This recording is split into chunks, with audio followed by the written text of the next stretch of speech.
evening and welcome to Friday's edition of the Regional News. Brazil's Supreme Electoral Court has voted 5-2 to bar ex-President Jair Bolsonaro from running for office for 8 years. Bolsonaro was found guilty of abusing his power ahead of last year's presidential poll.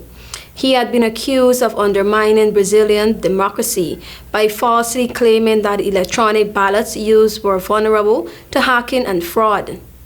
Bolsonaro's lawyers are expected to appeal against the verdict. They have argued that his statement had no bearing on the election result. The ban is backdated to October 2, 2022, when the presidential election took place. If the verdict is allowed to stand, Bolsonaro will not be eligible to take part in the next presidential election in 2026, but will be able to run again in 2030.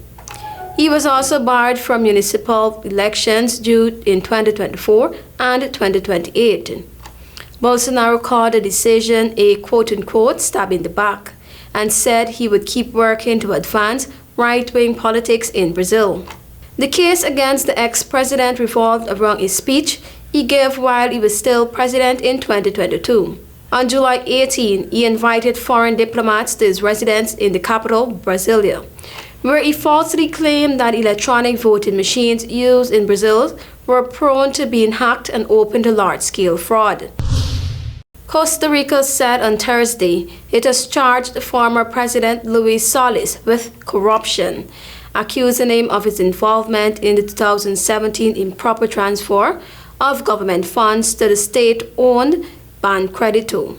The transfer was made to give the impression that the bank would appear to have sufficient liquidity to the benefit of the government's image, and the country's attorney general said in a statement. Solis, who governed between 2014 and 2018, denied the charges. If found guilty, Solis could face up to 8 years in prison, the attorney general's office said.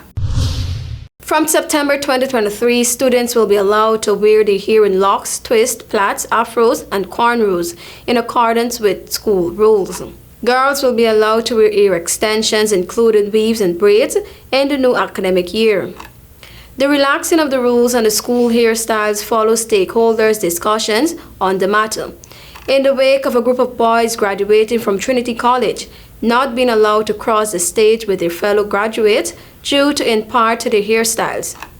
Discussions on Thursdays hosted by the Ministry of Education included the Tobago House of Assembly and other educational stakeholders, including the National Principal Association, the National Parent-Teacher Association, and Trinidad and Tobago Unified Teachers Association. The ministry confirmed that of this engagement and research conducted, it was determined that the National School Code of Conduct should be amended to include the National Year Code for Trinidad and Tobago. Thank you for watching. I'm TIANA.